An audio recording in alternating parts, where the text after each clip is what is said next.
헌법재판소가 박 대통령 탄핵 심판 최종 변론일을 오는 27일로 잡았는데요. 아직까지 다양한 변수가 남아있어서 종착역까지 향하는 길은 여전히 험난해 보입니다.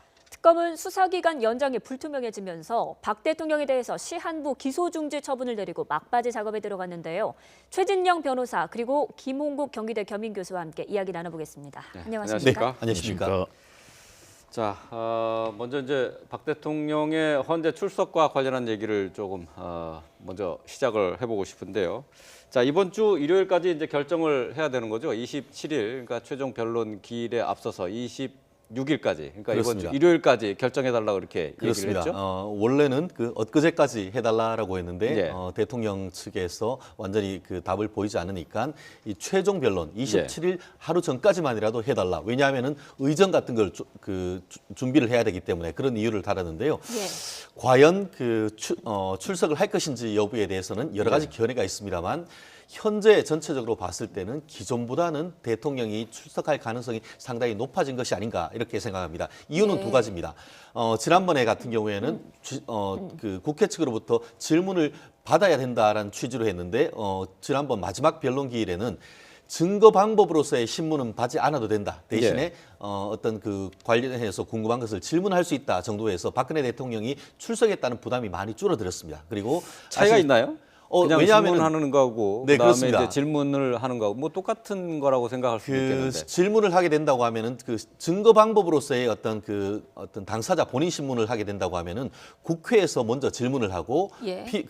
피청구인 측 대통령 측에서 반대 신문을 하고 또 경우에 따라서는 재판부가 또 질문을 하기 때문에 굉장히 많은 부담을 느끼게 되는 것이죠. 예. 그런데 그와 같은 어떤 증거 방법으로서의 당사자 본인 신문이 아니고 재판장이 관련해서 이거에 대해서 궁금한 점을 질문을 할 수가 있고 또 본인이 아니고 옆에 있는 대리인의 도움을 받을 수 있도록 이와 지침을 했기 때문에 상당 부분 어떤 출석에 따르는 박근혜 대통령의 부담이 줄어들기 때문에 그러한 점에 있어서는 그 진술 자체가 증거로 남지 않는다 이런 점에서도 상당히 어떻게 보면은 출석의 부담을 줄여줬다 이렇게 얘기할 수가 있겠고요.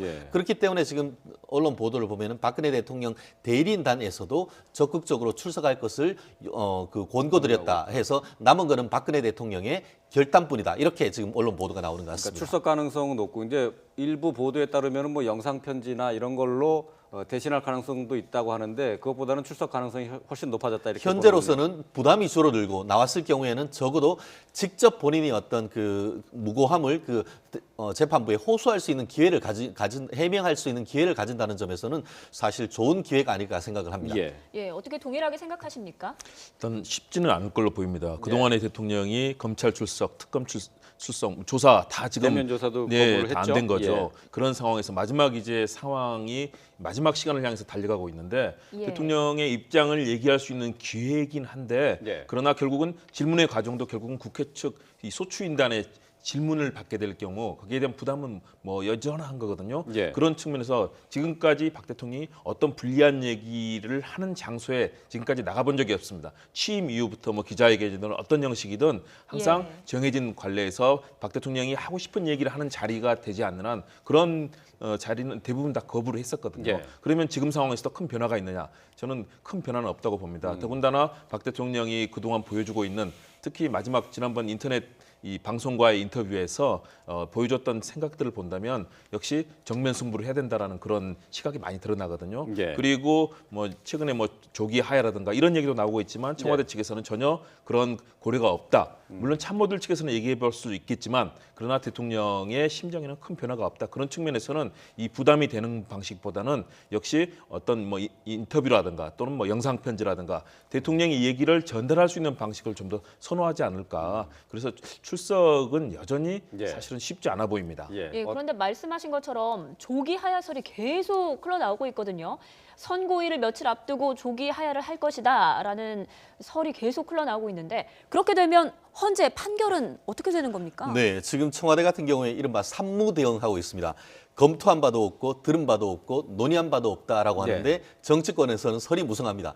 만약에 그걸 대비해서 뭐 가정적이긴 합니다만 지금 헌법재판소에서도 그와 같은 상황을 내부적으로 대비는 한다라고 합니다. 법리적으로 간단하게 말씀드린다라고 한다고 하면은 탄핵 절차는 대통령도 공무원 아닙니까? 공무원을 징계해서 파면하는 절차입니다. 그런데 스스로 뭐 자진 그 사퇴를 한다거나 어떻게 하야를 한다고 하면은 징계할 대상이 없어져 버리는 것이죠. 그래서 이른바 심판의 대상이 없어졌기 때문에 각하 내지 기각하는 것이 원칙적인 그 결론이 될 것이고, 그럴 경우에는 이미 사임해서 파면할 수 없으므로 이 사건 청구를 기각한다라는 주문이 나올 가능성이 가장 높습니다. 예. 그런데 그 해석을 좀 달리하는 견해 같은 경우에는 독일 기본법, 우리나라 헌법을 독일은 기본법이라고 하는데, 독일 기본법은 탄핵을 할 경우에 당사자가 사임을 한다 하더라도 탄핵 절차에 영향이 없다라는 명문 규정이 있습니다. 그런 취지를 살려서 우리나라 같은 경우에도 실제 대법원 그 헌법재판소 판례에도 이와 같은 것이 반복될 가능성이 있고, 네. 헌법 질서에 어떤 이정표를 마련한다는 점에서 의미가 있다라고 한다고 하면은 그 경우에는 심판 대상이 없어졌다 하더라도 본안 판단한다라는 그런 예외적인 결정도 있습니다. 그렇기 예. 때문에 내부적으로 어떻게 판단할지는 원칙적으로는 중론은 기각 내지 각하지만 경우에 따라서는 심리를 충실히 다했기 때문에 본안 판단을 할 가능성도 여전히 남아 있다. 이렇게 정리할 수 있을 것 예. 같습니다. 그러니까 지금 자진 그 하야하는 경우에는 탄핵 심판이 중단되는 것이 기본적인 법리다라고 말씀하셨고, 네네. 근데 이게 이제 또 다른 해석도 가능하다. 그러니까 여전히 논란거리가 될 가능성이 높다는 얘기네요. 네, 말씀드렸듯이 명문 규정이 그 독일은 있은 반면에 한국 법원은 없기 때문에 논란인데, 예. 말씀드렸듯이 재판이 중단될 수는 없습니다. 이미 재판은 끝나는 것, 그 27일이면 끝나는 것이죠. 예. 그러니까 선고하고 사이에 이것을 인용 내지 기각하는 그와 같은 결정을 할 것인지, 예. 아니면은 대상이 없어졌기 때문에 이거는 소송 요건을 갖추지 못했다는 점에서 각한다 이렇게 될 것인지, 그 예. 판단에 대한 어떤 깊은 심리를 내부적으로 하고 있다, 이렇게 정리를 할 수가 있을 것 같습니다. 예. 네, 그런가 하면 헌재는 이정미 재판관의 퇴임을 대비해서 후임을 지명하는데요. 지명권이 황대행이 아니라 양승태 대법원장에게 있다고 하더라고요. 어떤 차이가 있나요? 그렇습니다. 헌법재판소 재판관은 9명으로 구성되어 있지 않습니까? 행정부, 입법부, 사법부 각각 3명씩을 이제 지명을 하게 되는데요. 대통령이 지명하는 그런 몫이 있고요. 그 경우에는 예를 들어서 박한철 전 헌재소장 같은 경우는 대통령이 지명을 했습니다. 그렇기 예. 때문에 대통령이 지명을 해야 되거든요. 그러면 권한대행이 이제 일정한 이 절차를 밟아서 할 수 있을 것이냐, 이 논란이 있지만요. 이정미 대행 같은 경우는 대법원장이 지명한 몫입니다. 대법원장이 지명을 하고 대통령이 이제 이 국회 절차를 거쳐서 최종적으로 대통령이 임명을 하는 거거든요. 그렇기 예. 때문에 만일의 경우 이정미 대행까지 퇴임을 하게 될 경우는 3월 13일 퇴임할 경우에는 예. 이런 대통령에 대한 탄핵 여부 관계없이 헌법재판소가 7명의 재판관으로만 이제 운영이 되게 됩니다. 그럴 경우에는 헌법재판관의 9명이라는 당초의 입법부, 행정부, 사법부가 각각 구성하는 몫에 있어서 국가의 이런 중요한 결정들, 헌법재판소가 탄핵만 다루는 것이 아니고요. 국가의 여러 가지 중대한 결정들, 또 국가의 계획이라든가 장래에 대한 다양한 소송을 다뤄야 되는데, 그런 7명의 재판관으로서는 진행하기가 굉장히 어렵고요. 예. 또 대표성의 문제라든가 또 헌재 결정의 신뢰성의 문제가 있기 때문에 최대한 서둘러야 된다. 그런 측면에서 예. 지금 27일 최후 변론 이후에 이정미 대행의 후임을 지명하는 그런 절차를 대법원장이 고려하고 있다. 이런 얘기들이 나오고 있는데요. 예. 뭐 충분히 타당성이 있는 얘기라고 봅니다. 예.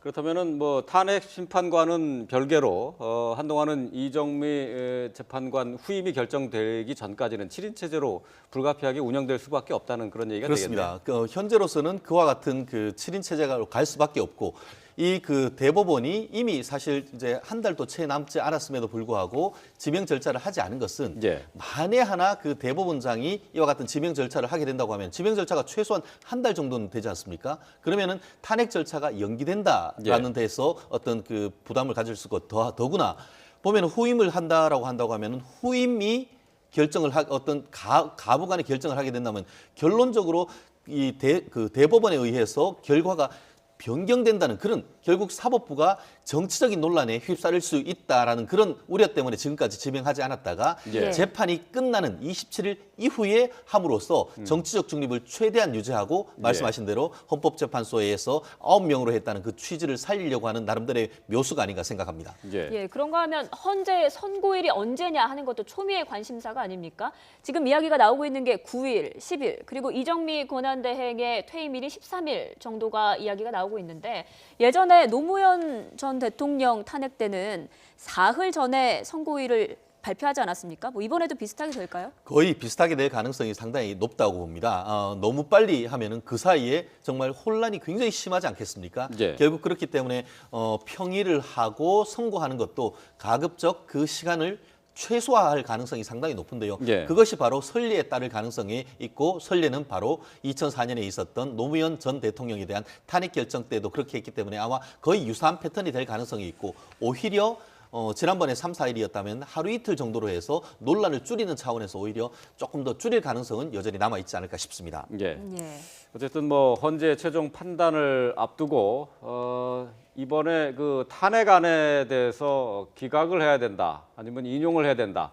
양측의 갈등이 점점 더 커지고 있습니다. 이 때문에 아무래도 이제 헌법재판소 재판관들의 그 신변의 위험 정도가 높아지면서 경찰이 특별 경호에 들어가게 된다고요. 그렇습니다. 헌법재판소 앞에 가보신 분들 알 겁니다. 거기 가면 다섯 명 정도 이 예. 피켓을 들고 각자의 목소리를 내는 분들이 굉장히 강력하게 지나는 행인들이나 또는 경호하는 이 주변을 경비하는 경찰들에게도 자신들의 논리를 강하게 얘기하는 그런 모습을 볼 수 예. 있습니다. 그런데 지금 상황은 굉장히 좀 어떤 일이든 벌어질 수 있는 위급한 상황이다. 왜냐하면 예. 최근에 보셨지만 대통령 대리인단 김평호 변호사가 헌재 재판소장 대행이라든가 또는 헌법재판소를 사실은 모욕하는 발언까지 도를 넘은 그런 이 대리인단의 그런 모습도 보여서 국민들이 상당히 좀 안타까워하는 모습이 있지 않습니까? 예. 예. 이런 상황에서 혹시라도 이런 부분이 자극돼서 혹시라도 생길 수 있는 불상사를 막기 위해서 경찰에서도 경비를 강화하고 있고요. 그리고 헌재 재판관들도 이 경호에 대해서 요청을 했습니다. 그래서 뭐 재판관 1인당 3명 내지 4명의 경찰관들이 이미 경호를 하고 있고요. 이정미 대행 같은 경우는 역시 핵심적인 역할을 맡고 있기 때문에 아무래도 퇴근할 때도 뒷문으로 이렇게 나가야 되는 그런 상황이 있다고 합니다. 참 이거 안타까운 일인데요. 그렇죠. 헌법재판소의 권위를 존중하고 좀 신뢰를 지키는 모습이 있다면 예. 사실은 국민들에게 친근하고 신뢰를 주는 그런 이 상황이 돼야 되는데 너무나 격렬하게 서로 예. 찬반 논란이 벌어지다 보니까 예. 헌법재판관의 이런 신변에도 이 비상사태가 있을 수 있기 때문에 국민들이 많이 걱정하시는 것 같습니다. 예. 예, 말씀하신 것처럼 박근혜 대통령 대리인단의 막말 논란이 극에 달했다라는 평이 또 있거든요. 그런데 이거 어떻게 징계가 가능한가요?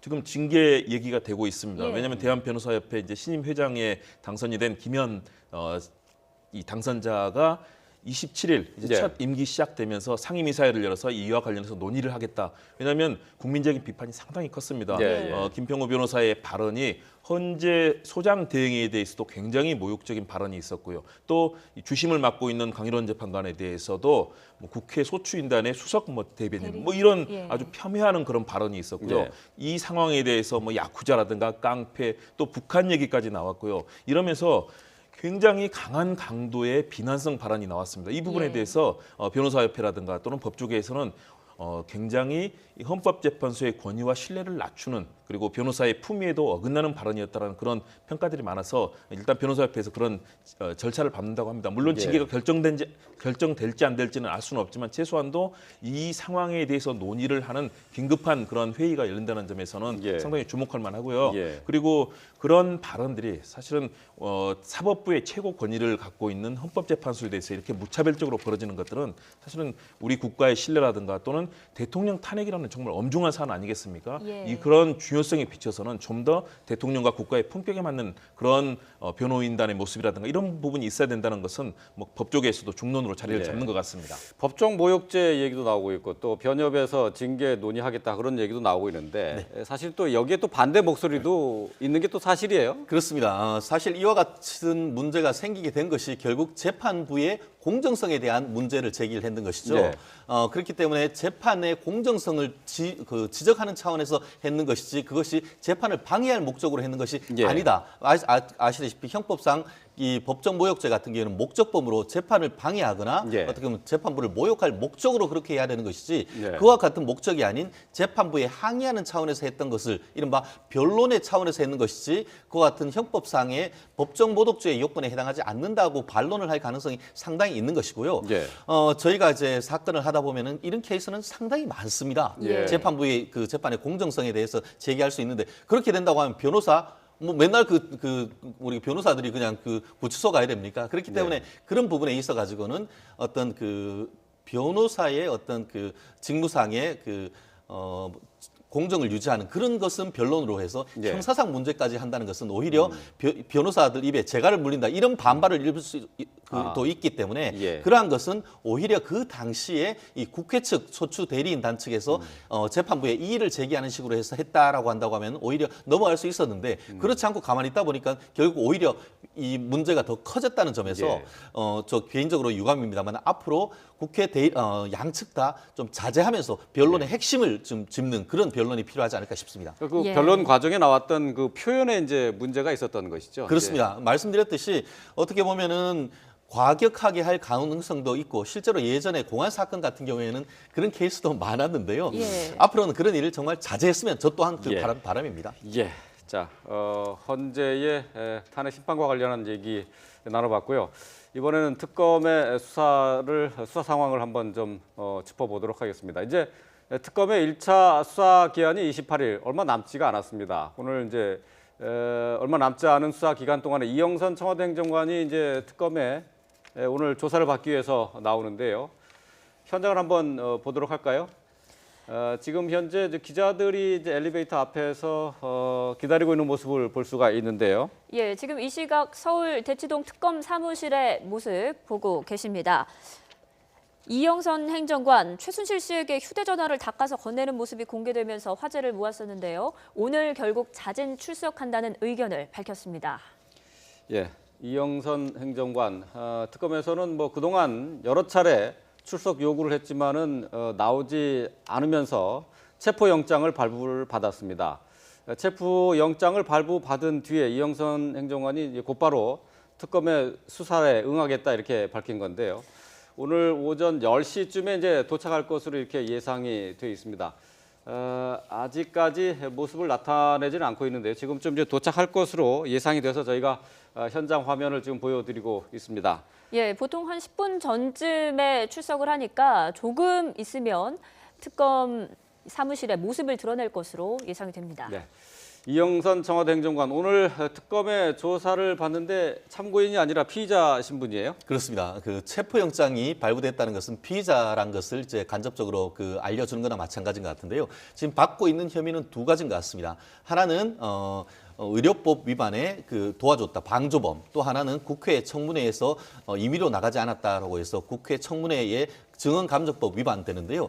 왜 의료법 위반에 방조범이 되느냐? 예. 문자를 주고받은 것이 나왔죠. 그 정호선 비서관 기치료 아줌마 들어가십니다. 예, 또 예. 그리고 또 주사 아줌마 들어가십니다. 이 주사 아줌마가 의사가 아닌 상태에서 그 의료 행위를 했는 것이 예. 의료법 위반인 것이고 예. 그와 같은 의료법 위반 행위를 알면서도 이게 그 들어가는 것을 도와줬다라는 취지가 의료법 위반의 방조 행위가 되는데요.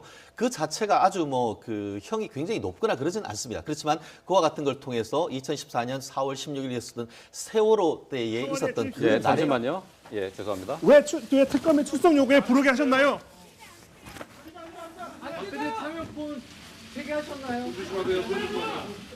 예, 보신 것처럼 이영선 청와대 행정관 지금 막 도착을 했습니다. 네, 기자들이 왜 특검의 출석 요구에 불응하셨나요? 라는 질문을 했는데 별다른 답변을 하지 않고 들어가는 모습입니다.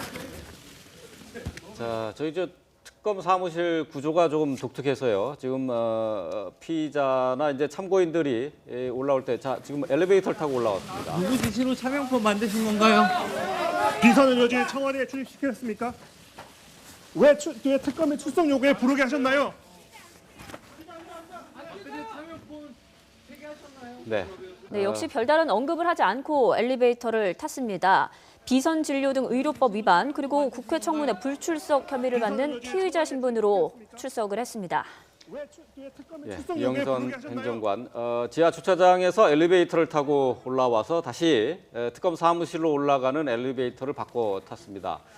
뭐 동선이 짧기 때문에 기자들의 질문에 일체 대답하지 않았고요. 굳은 표정으로 엘리베이터를 타는 모습 보고 계십니다. 조금 전에 특검 사무실에 도착하는 모습 저희가 반복해서 보여드리고 있습니다. 네, 이 행정관은 박 대통령과 최 씨 사이에 570여 차례 차명 휴대전화 통화 의혹을 규명하는 데 있어서도 중요한 인물로 꼽힙니다. 차명폰 의혹과 더불어서 박 대통령과 최순실 씨의 공모관계를 뒷받침할 핵심 단서가 오늘 나올지 주목을 해봐야겠습니다. 네. 말씀드린 것처럼 뭐 비선 진료 의혹 그 부분도 역시 이제 짚어봐야 되고요.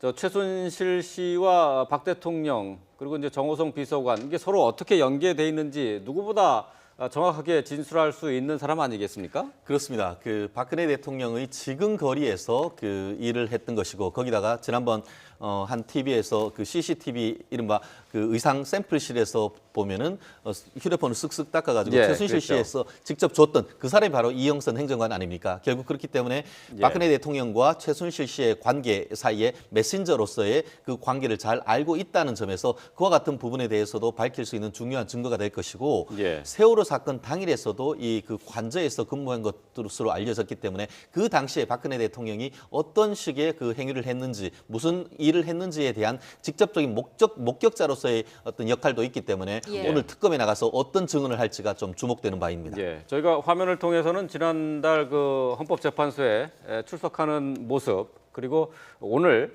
특검에 출석하는 모습을 비교해서 지금 보여드리고 있습니다. 뭐 헌재 출석할 때도 그랬고요. 오늘 그 특검에 나올 때도 역시 마찬가지였습니다. 기자들이 몰려들어서 뭐 여러 가지 질문을 했지만은 입을 꾹 다문 채 그 특검 사무실로 올라갔고요. 지난달 헌재 출석 모습도 함께 보고 계십니다. 네, 표정의 변화도 그리 느껴지지 않습니다. 역시 예. 굳은 표정으로 오늘도 특검에 별다른 질문에 답을 하지 않고 출석했습니다. 예. 이영선 전 행정관, 지금 청와대 행정관이 지금 출석을 했는데 특검은 박 대통령과 최순실 씨가 차명폰으로 570번이나 통화했다라고 밝혔어요. 그런데 특검이 이 차명폰을 행정관의 지인 대리점에서 개통했다라는 보도도 있었어요. 그렇습니다. 지금 그 언론 보도에 따르면 이영선 행정관이 본인이 그 군대에 갔을 때 군대 동료 예.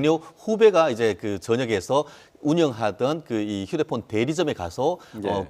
정기적으로 했다는 것이죠. 몇 대를 본인 이름으로 개통한 다음에 몇 개월을 쓰고 그걸 한꺼번에 다 폐기한 다음에 또다시 어떤 신청을 했다라고 하는데 특검 같은 경우에는 그와 같은 그 차명폰을 쓴 것이 박근혜 대통령과 어떤 그 최순실 씨 사이에 어떤 범행에 있었던 간접적인 증거다라는 취지로 해서 굉장히 중요하게 어떤 그 나름대로 의미를 두고 얘기를 하고 있습니다. 예. 그런데 말씀드렸듯이 차명폰과 대포폰은 조금 법적인 차이가 있습니다. 이것은 차명폰으로 보는 게 맞을 것 같고 예. 이른바 전기통신사업법 상의 대포폰이란 것은 아시다시피 노숙자나 이런 분들한테 돈을 주고 사오는 것인데 명의자가 누군지 그렇죠. 확실하지 모르는 않은 거죠. 그런 케이스인데 이 예. 케이스는 주위에 있는 스텝으로 쓰는 것을 했다는 점에서 약간 법적인 의미는 다르지만 그럼에도 불구하고 뭔가 본인이 아닌 공식적인 폰이 아니었다라는 측면에서는 왜 그와 같은 것을 했는지에 대해서 박근혜 대통령 내지는 청와대 측 특히 이영선 이 행정관이 해명을 해야 될 굉장히 중요한 포인트가 아닌가 싶습니다. 예.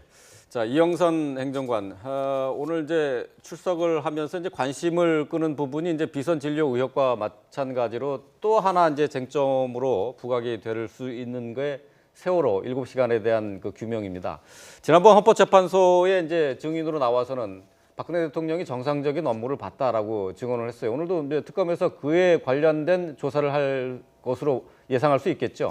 그렇죠. 박근혜 대통령을 지근거리에서 사실상 보좌를 했었고요. 예. 지난번 헌법재판소에서 그런 얘기를 했죠.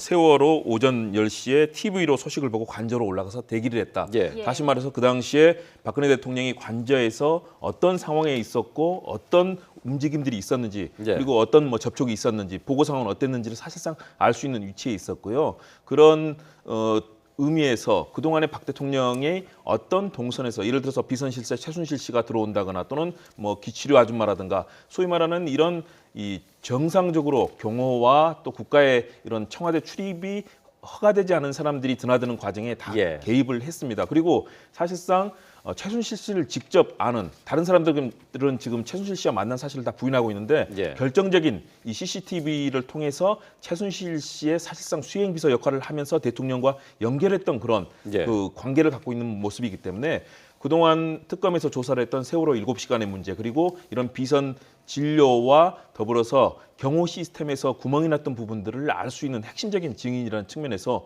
예. 오늘 특검이 얼마나 조사를 해낼 수 있을지가 상당히 관심이 가고요. 예. 그동안에 사실상 국회 청문회도 불출석했고요. 그 당시에 동행명령장이 발부됐음에도 불구하고 끝까지 출석을 거부했습니다. 그렇죠. 그리고 헌재에만 잠깐 출석했을 뿐이고 이번에도 특검에서 여러 차례 소환을 요구했지만 불응하자 체포영장이 발부가 됐고 이에 예. 따라서 어쩔 수 없이 이제 출석한 거거든요. 예. 그렇다면 오늘 상황에서도 어떤 얘기를 하기보다는 수사기관은 계속해서 묵비권을 행사할 가능성도 상당히 있다고 봅니다. 그런 측면에서 특검이 어떻게 그런 그동안에 확인된 증거와 증언을 토대로 이영선 행정관을 통해서 핵심적인 내용들을 끌어낼 수 있을지 오늘 조사가 상당히 관심이 모아집니다. 예.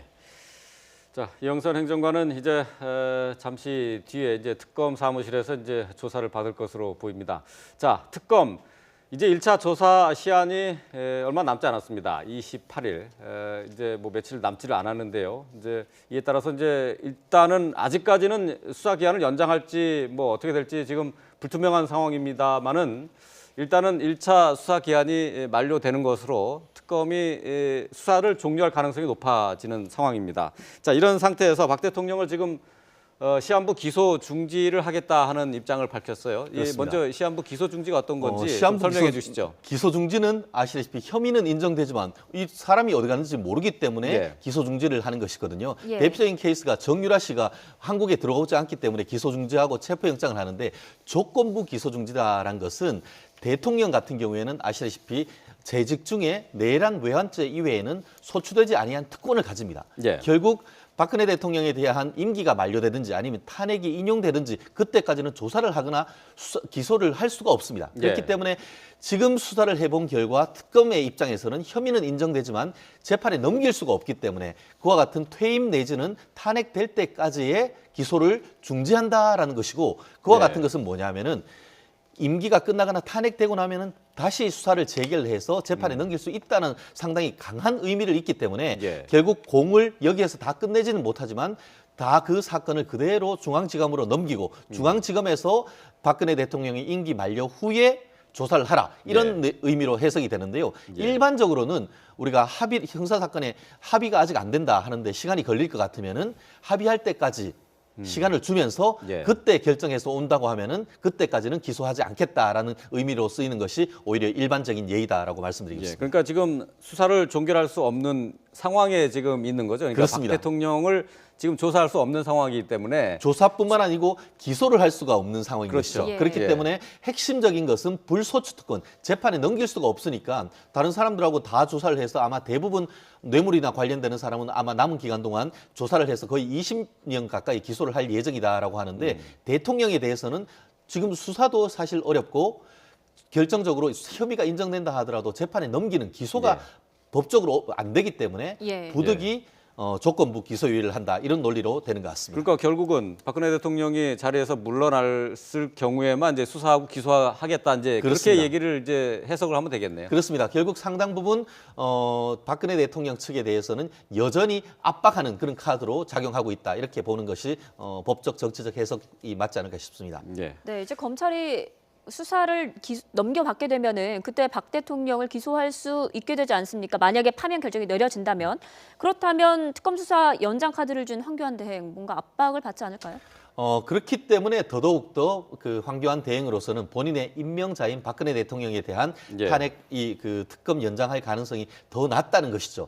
그렇기 때문에 현실적으로는 법으로는 3일 전까지만 이제 요청을 하면은 그 연장 여부를 결정하면 된다라고 하지만 지금까지 황 대행의 행보를 봤을 때는 뭐 일반적으로는 연장 가능성이 없다라고 보는 것이 통상적인 견해인 것 같습니다. 예. 예. 국회에서도 어제 뭐 그 논의를 했는데 이제 불발이 됐어요. 결국은 이제 황교안 대행이 키를 잡고 있는데 글쎄 어떻게 예상을 해야 되겠습니까? 일단 현실적으로는 황 대행이 아마 연장을 해주지 않을 가능성이 높다고 봅니다. 예. 본인이 현재 처해 있는 위치 그리고 임명자인 대통령이 현재 탄핵의 위기에 놓여 있는 점들 여러 가지를 고려할 때 예. 사실은 만일의 경우 특검을 연장해 줬을 경우에는 탄핵이 인용되면 곧바로 사실은 뭐 예를 들어서 특검이 하려고만 한다면 체포가 될 수도 있거든요. 그런 상황이 될 수도 있기 때문에 예. 그 부분에 대해서는 황 대행이 굉장히 부담스러울 텐데요. 그러나 특검법에서 분명히 구조 사망에서 그런 규정을 하고 있습니다.